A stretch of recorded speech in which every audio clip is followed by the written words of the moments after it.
Hello friends, team के education tube में आपका स्वागत है। मैं आपकी होस्ट आकांक्षा नया वीडियो लेकर फिर हाजिर हूँ। इस वीडियो में हम सामाजिक विज्ञान की अगली पाठ्य योजना बनाएंगे, यानी कि पाठ्य योजना क्रमांक 49, लेसन प्लान नंबर 49 बनाएंगे। अभी तक हम एसएसटी के 48 लेसन प्लान बना चुके हैं। यदि आप प्रीवियस लेसन प्लान देखना चाहते हैं तो वीडियो के नीचे जो डिस्क्रिप्शन बॉक्स है उसे खोलिए। वहाँ पर आपको सभी सब्जेक्टों की प्लेलिस्ट मिलेगी। वहाँ से आप सामाजिक विज्ञान की प्लेलिस्ट खोलकर प्रीवियस सारे वीडियो देख सकते हैं। तो चलिए शुरू करते हैं वीडियो के टॉपिक पर चर्चा करना, जो कि हमारा लेसन प्लान सामाजिक विज्ञान का 49। सबसे पहले आपको इस तरीके से ब्लैक बोर्ड फिलिंग बनानी होती है, जो आप कक्षा में प्रेजेंटेशन करते हैं तब भी आपको वहाँ पर ब्लैक बोर्ड पर बनानी होती है। उसमें आप सबसे पहले अपना नाम लिखेंगे। जैसे मैंने लिखा है छात्र अध्यापिका का नाम और अपना नाम डाला है। यदि आप अध्यापक हैं तो लिखेंगे छात्र अध्यापक का नाम, और अध्यापिका हैं तो लिखेंगे छात्र अध्यापिका का नाम। फिर उसके बाद आपको विद्यालय का नाम लिखना है। जैसे हमने यहाँ जेएम के एजुकेशन ट्यूब डाल दिया है। आपका जो भी विद्यालय में आपको प्रैक्टिस टीचिंग के लिए भेजा जाएगा, आप उस विद्यालय का नाम लिख सकते हैं। हो सकता है आपके महाविद्यालय में प्रैक्टिस टीचिंग कराई जाए तो आपको अपने महाविद्यालय का नाम लिखना है। फिर कक्षा हमारी 8वीं का प्रकरण है तो हमने 8वीं लिखा है। विषय है सामाजिक विज्ञान। दिनांक जब भी आप प्रेजेंटेशन करें, कालखंड जिस कालखंड में पढ़ाएं, और समय 35 या 40 मिनट, जितने का भी आपको का जो पीरियड लगता है स्कूल में, वो आपको यहाँ पे डालना है। प्रकरण है हमारा हास्यकरण की समझ।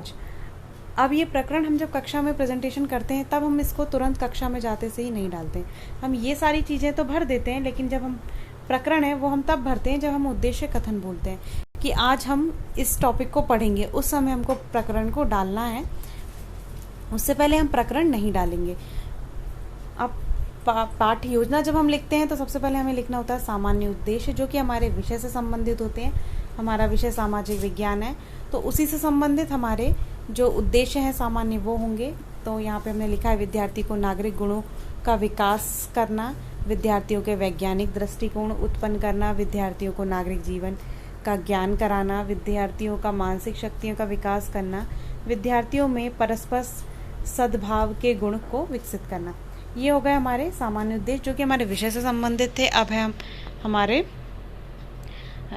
सामान्य उद्देश्य थे जो कि विषय से संबंधित थे। अब हमारे विशिष्ट उद्देश्य जो कि हमारे टॉपिक से रिलेटेड होंगे। हमारा टॉपिक है हास्यकरण की समझ, तो उसी से रिलेटेड हमको यहाँ पे विशिष्ट उद्देश्य लिखना है कि हम ये टॉपिक बच्चों को क्यों पढ़ा रहे हैं। तो विद्यार्थियों को आदिवासी व अल्पसंख्यक वर्ग के मुख्य धारा रह जाने के कारण को विकसित करना। सॉरी, यहाँ गलत लिखा गया था तो फिर मैंने व्हाइटनर लगाया और लिखना भूल गई। तो ये विकसित करना है, तो यानी जो आदिवासी और अल्पसंख्यक मुख्य धारा में नहीं आ पा रहे हैं, पीछे रह जा रहे हैं, उसके बारे में हमको विद्यार्थियों को बताना है।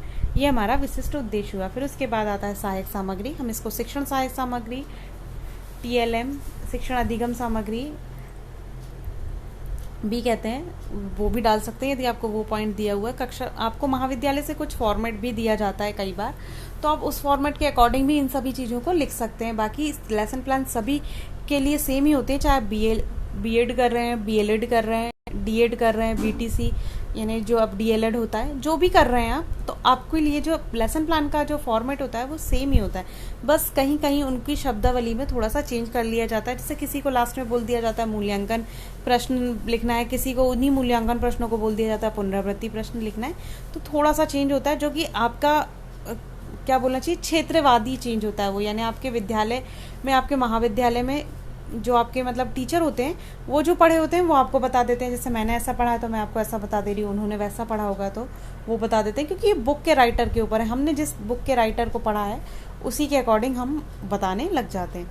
बाकी जो लेसन प्लान है हार्वर्ड मॉडल के अनुसार ही ज़्यादातर प्रचलित होता है, जो कि मेरे लेसन प्लान उसी पर आधारित बने होते हैं। सहायक सामग्री में हम पाठ्य पुस्तक में दिए गए चित्र, चौक, डस्टर, पोस्टर आदि का प्रयोग करेंगे। कुछ हम बच्चों को पाठ्य पुस्तक के चित्र दिखाएंगे, कुछ हम पोस्टर भी ले जा सकते हैं, और डस्टर, पॉइंटर, ये सारी चीज़ें आप ले जा सकते हैं। और रोलर बोर्ड का भी आप यहाँ पे इस्तेमाल कर सकते हैं। रोलर बोर्ड के लिए आपको क्या काम पड़ सकता है, आपको रोलर बोर्ड के लिए या तो आप कुछ चित्र वगैरह बना के ले जा सकते हैं, कुछ इस टाइप से कॉन्सेप्ट मैप होते हैं हमारे लेसन में, वो बना के ले जा सकते हैं। हम पुनरावृत्ति प्रश्न लिख सकते हैं, उन पर हम होमवर्क लिख सकते हैं, क्लास वर्क लिख सकते हैं, जो चाहे हम उन पर लिख कर ले जा सकते हैं। इससे समय की बचत होती है और थोड़ा हमारा जो लेसन प्लान होता है उसका जो प्रेजेंटेशन होता है वो सिस्टमेटिक हो जाता है। फिर उसके बाद आता है पूर्व ज्ञान, यानी कि हमारा बच्चा हमारे टॉपिक के बारे में पहले से क्या जानता है। कक्षा का जो हमारा विद्यार्थी है वो हमारे टॉपिक के बारे में क्या जानता है, तो वो हाशिया या मार्जिन शब्द के संप्रत्यय से परिचित है, यानी कि जो हमारी ये बुक में जो ये मार्जिन दिया होता है इसके बारे में वो परिचित है। तब हम उनसे उसी के अकॉर्डिंग कुछ प्रश्न करके उन्हें से प्रस्तावना प्रश्न कर सकते हैं। वही हमारा अगला पॉइंट है लेसन प्लान के दौरान प्रस्तावना, जिसमें आपको क्रमांक, छात्र अध्यापिका क्रिया या आप इसको व्यवहार भी लिख सकते हैं, और विद्यार्थी क्रिया या विद्यार्थी व्यवहार। इसमें जो भी हम व्यवहार करेंगे वो हमको छात्र अध्यापिका क्रिया में लिखना है, जो बच्चों से हम आंसर एक्सपेक्ट कर रहे हैं वो हमको विद्यार्थी व्यवहार में लिखना है। यहाँ बच्चों से प्रश्न करेंगे कि हम किस में लिखते हैं, तो बच्चे बताएंगे कॉपी में। फिर हम पूछेंगे कॉपियों में जिन पन्नों पर लिखते हैं उनमें बाईं और खाली जगह होती है उसे क्या कहते हैं, तो बच्चे बताएंगे हाशिया। तो इसी तरीके से हम फिर आगे जब ये आंसर बता देते हैं तो हम उनसे आगे प्रश्न करने लगते हैं, और यदि वो आंसर नहीं बता पाते हैं तो आपको थोड़ा सा उनको हिंट देते हुए प्रश्न पूछना है। कई बार सब्सक्राइबर कमेंट करके कहते हैं मैडम हमसे तो हमारे प्रश्नों के उत्तर तो बच्चों ने दिए ही नहीं। अरे पहले आपको थोड़ा सा उनको जानना पड़ेगा कि उनका पूर्व ज्ञान कितना है, और कई बार हमारा प्रश्न बच्चे नहीं समझ पाते हैं, हमको उनको थोड़ा सा और हिंट देके पूछना है, थोड़ा सा प्रश्न में और बताइए, हाँ ये तो सही है आप और बताइए, तो उसमें हमारा आंसर निकल जाता है। तो ये आपके ऊपर है आप उसको कैसे प्रेजेंट करते हैं। फिर अगला प्रश्न है कि ऐसे व्यक्ति जो समाज के केंद्र में नहीं हैं, किनारे पर ढकेल दिए जाते हैं, उन्हें क्या कहते हैं, तो ये बच्चों को नहीं पता है। ये हो गया हमारा समस्यात्मक प्रश्न।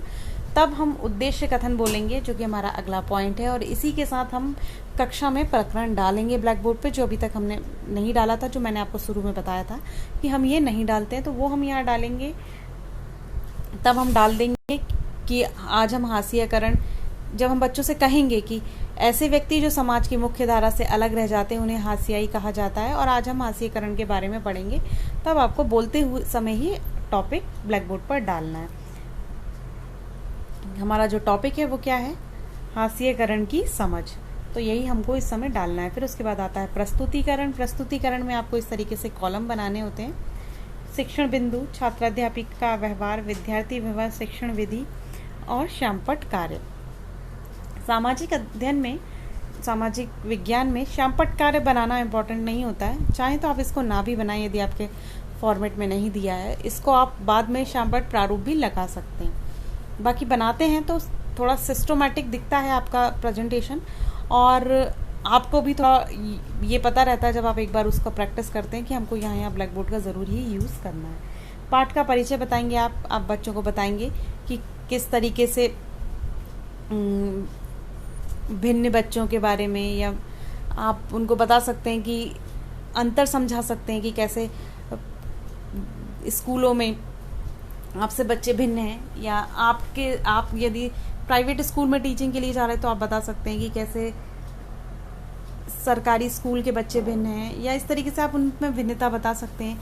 फिर बता सकते हैं कि जो आप हैं या कोई जो स्लम एरिया का बच्चा है उनमें भिन्नता बता सकते हैं शिक्षा के आधार पर। इस तरीके से आप उनको टॉपिक के करीब ले जा सकते हैं, और बहुत सारे उदाहरण दिए हुए हैं पुस्तक में, तो आप उनको यदि आप अच्छे से पढ़ लेंगे तो आप इस पाठ्य योजना को बहुत अच्छे से समझा पाएंगे।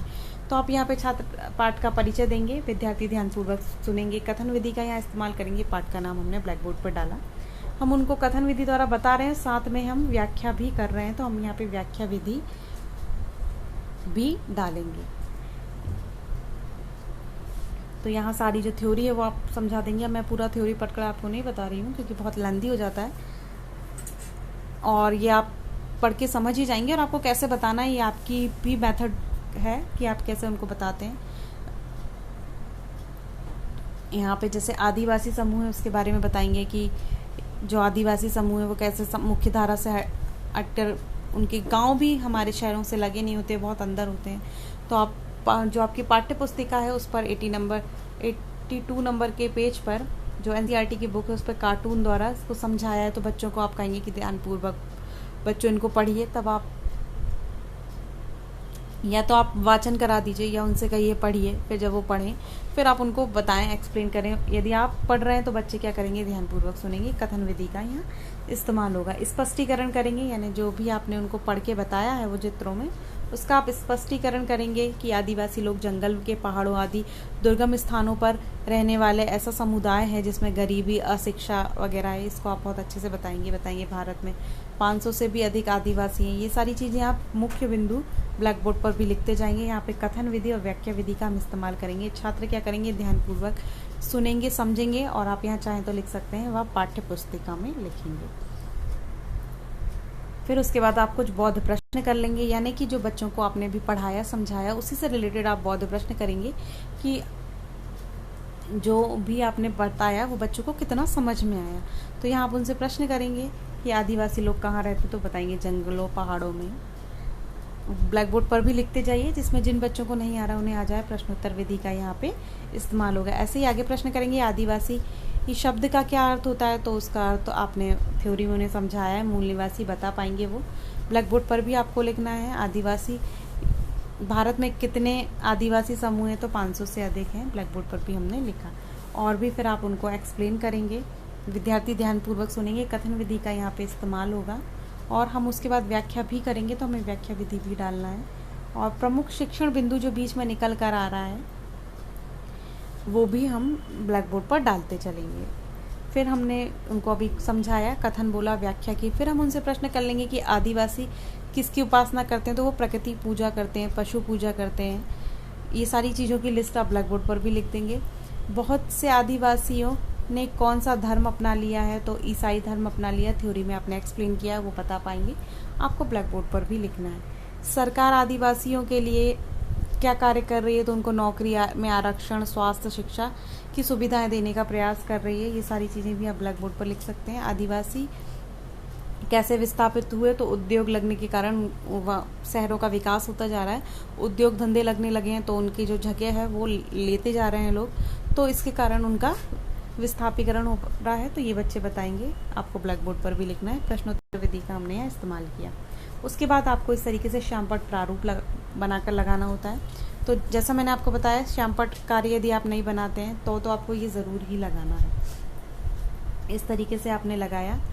इसमें आपको क्रमांक और जो ब्लैक बोर्ड फिलिंग है वो लिखनी होती है, और उसके बाद यहाँ पर आप कुछ प्रमुख शिक्षण बिंदु लिख दें, जो आपने जैसे जो भी ब्लैक बोर्ड पर यूज़ किया वो आपको यहाँ पे लिख दें, क्योंकि ये प्रारूप है, पूरा नहीं लिखना है आपको, कुछ बिंदु यहाँ पर आप लिख दें।